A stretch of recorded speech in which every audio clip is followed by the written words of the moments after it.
एक बार एक जंगल में एक शेर अकेला बैठा हुआ था। वह अपने बारे में सोच रहा था।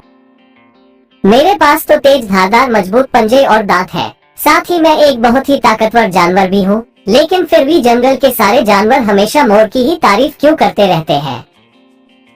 दरअसल शेर को इस बात से बहुत जलन महसूस होती थी कि सभी जानवर मोर की तारीफ करते थे। जंगल के सभी जानवर कहते थे कि मोर जब भी अपने पंख फैलाकर नाचता है तो वह बहुत सुंदर लगता है। यही सब सोचकर शेर बहुत दुखी हो रहा था।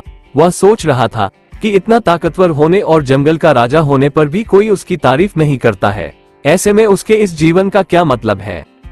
तभी वहां से एक हाथी जा रहा था। वह भी काफी दुखी था। जब शेर ने उस दुखी हाथी को देखा तो उससे पूछा, तुम्हारा शरीर इतना बड़ा है और तुम ताकतवर भी हो, फिर भी इतने दुखी क्यों हो? क्या इस जंगल में ऐसा कोई जानवर है जिससे तुम्हें जलन होती हो और वह तुम्हें हानि पहुंचाता हो? शेर की बात सुनकर हाथी ने कहा, जंगल का सबसे छोटा जानवर भी मुझ जैसे बड़े जानवर को परेशान कर सकता है। शेर ने पूछा, वह कौन सा छोटा जानवर है? हाथी ने कहा, महाराज, वो जानवर चींटी है। वह इस जंगल में सबसे छोटी है, लेकिन जब भी वो मेरे कान में घुसती है तो मैं दर्द के मारे पागल हो जाता हूँ। हाथी की बात सुनकर शेर को समझ में आ गया। मोर तो मुझे चींटी की तरह परेशान भी नहीं करता है, फिर भी मुझे उससे जलन होती है। ईश्वर ने सभी प्राणियों को अलग अलग खामियां और खूबियां दी है।